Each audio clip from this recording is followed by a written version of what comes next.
हा बघा, मस्त असा बनारसी शालू आहे. कतांचाच कतांचाच शालू सारखा आहे पॅटर्न. हे बघा, जबरदस्त. हा बघा पदर, हा सुंदर असा पदर आहे याला.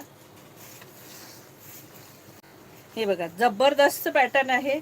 मस्त असा राणी कलर बॉर्डर आहे. हे बघा, छानशी.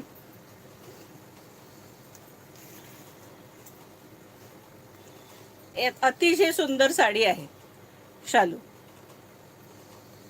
आणि प्राइस असणार आहे, कतान सिल्कच आहे. हे बघा, ही आतली फिनिशिंग आहे. प्राइस ह्याची असणार आहे 1550 फ्री शिपिंग. प्राइस असणार आहे 1550 रुपये फ्री शिपिंग. एक नंबर कपडा आहे सखींनो. 1550, इसका प्राइस है 1550. 1550 रुपये फ्री शिपिंग. हा नेस्ता भाग आहे आणि हा असा सेम याला ब्लाऊज आहे. वेगळा नाही आहे, प्लेन पूर्ण साडी भरलेली आहे, त्यामुळे ब्लाऊज पीस असा प्लेन दिलेला आहे. प्राइस असणार आहे 1550 रुपये फ्री शिपिंग.